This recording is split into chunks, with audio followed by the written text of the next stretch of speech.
Hola amigos, en la semana pasada estuve en un concierto de la Sociedad Filarmónica de Lima, un concierto además de su mes de aniversario, 117 años, de este distinguido, digamos, promotor de la música clásica acá en Perú, y presentaron al cuarteto Eibler.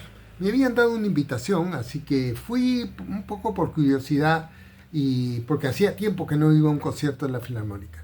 Y me topé con algo muy importante, que es cuando en el extranjero te muestran o te descubren un valor cultural de tu propio país que tú no conocías, a pesar de haber escuchado, en mi caso, ya casi 50 años de música clásica constantemente todos los días.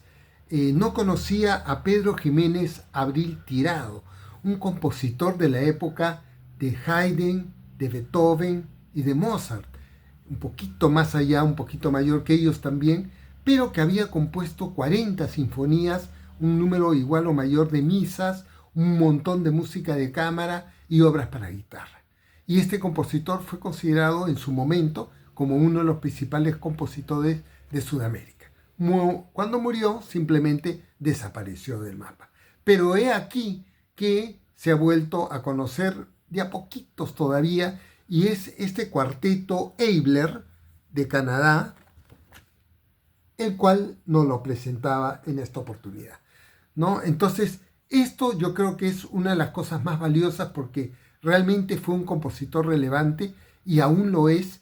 Y lo más admirable es que en más de una de las piezas que presentaron de este compositor en este concierto, aparecen yarabíes, es decir, música andina peruana, de aquellos años, de la época de la independencia del Perú, allá por 1824 o más, ¿no? Y eso me pareció simplemente extraordinario, único, realmente, ¿no?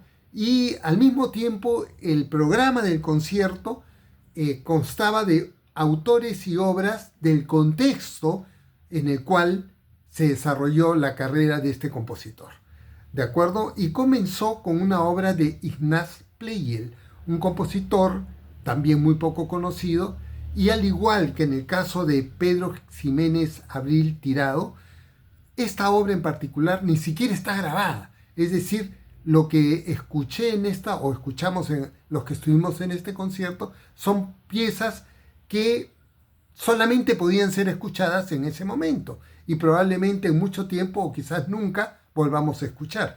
Y valía la pena de Pleyel porque era una obra simplemente encantadora, deliciosa. Y acá viene un tercer elemento, ¿no? Lo era además porque el mismo cuarteto Eibler se esforzaba por hacer que la pieza enfatizar los aspectos, digamos, más simpáticos de este cuarteto de cuerdas en fa mayor, que tiene dos movimientos, el allegro y un moderato, que era una secuencia de variaciones, ¿de acuerdo? Entonces, ¿quién era Pleyel? Era un alumno de Haydn, de Joseph Haydn, ¿de acuerdo? Y fue su competidor también en composición de sinfonías en su época y un constructor de pianos, por lo cual realmente es más recordado porque los pianos se siguen haciendo hasta el día de hoy allá en París, ¿no? Bueno, y este compositor fue de esa época. Luego vino un cuarteto del mismo Haydn, ¿no? El cuarteto de cuerdas en sol menor, opus 20, número 3, que tiene la estructura, digamos, típica de Haydn de sorprender constantemente al oyente, pero era una obra bastante distinta porque te sorprendía con cosas, digamos, contrapuestas. Es decir, estamos ante el famoso Haydn experimentador, ¿de acuerdo? Entonces, es una obra en el fondo compleja, ¿no? Pero al que quería aparecer o aparentar una obra ligera y simpática, que realmente lo es en parte y en parte no, ¿no? Y bueno, de todas maneras fue, digamos, una buena contraposición, porque Pleyel sí era muy ligero, muy light, en cambio Haydn era mucho más técnico, mucho más profundo y sobre todo e inesperadamente complejo. Y en esa misma línea, el primer movimiento del cuarteto para cuerdas en mi bemol mayor, opus 127 de Beethoven, es decir, de las obras visionarias del periodo tardío de Beethoven, ¿de acuerdo? Y ya ustedes se habrán dado cuenta por que solo tocaron el primer movimiento. Lo mismo pasó con Haydn, que tocaron 3 de los 4 movimientos del cuarteto, y con otras piezas incluso de Abril Tirado, ¿de acuerdo? Entonces eso también al comienzo, cuando vi el programa, me molestó un poco, porque dije, ¿por qué no tocan las obras completas? Pero luego comprendí la razón, es que todo el programa estaba construido por asociaciones de distinto tipo, básicamente, en un sentido, por lo que dije anteriormente, el contexto de los grandes compositores que habían acompañado, digamos, el desarrollo profesional de Jiménez Abril Tirado, y al mismo tiempo porque eran obras en las cuales, en varios casos, mostraban variedad de corte operístico de las piezas. ¿Qué quiero decir? Esto es cuarteto para cuerdas, pero tocaban o sea, movimientos o partes en las cuales había variedad de temperamentos, de estados de ánimo, melódicos y de otro tipo de carácter técnico, ¿de acuerdo? Entonces el programa, a pesar de ser compuesto por tiras de cosas, digamos, por fragmentos, tenía una coherencia propia, ¿de acuerdo? Y lo más loco de todo es que en la primera mitad eran estos cuartetos que menciono, pero en la segunda mitad se convirtió en quintetos y había un quinto miembro, una chica también canadiense, que se unió al cuarteto y tocó un quinteto, bueno, el primer movimiento de un quinteto para cuerdas opus 38 de Pedro Jiménez Abril Tirado, ¿de acuerdo? Y esta pieza, que duraba 16 minutos, un movimiento de 16 minutos, digamos, de este quinteto, acá estaban incluidas también las piezas, los yarabíes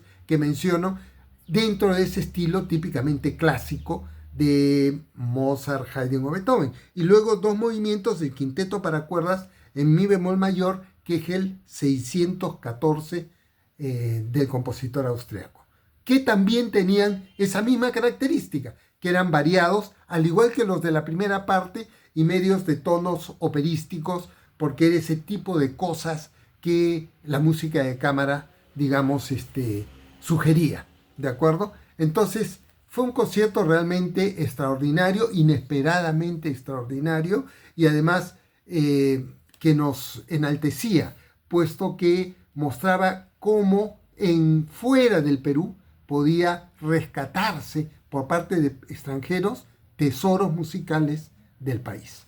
¿De acuerdo? Entonces, felicitaciones a la Sociedad Filarmónica por este concierto, por esta iniciativa, y también al cuarteto Eibler. Por cierto, ¿de dónde viene este Eibler? De Joseph Leopold Edler von Eibler, un compositor, no diré tan desconocido como Pleyel o Jiménez, pero un compositor poco conocido, ¿no? También austriaco, y que este cuarteto se esmera por presentar estas obras de autores poco conocidos. Mi nombre es Juan José Beteta y será hasta una próxima oportunidad.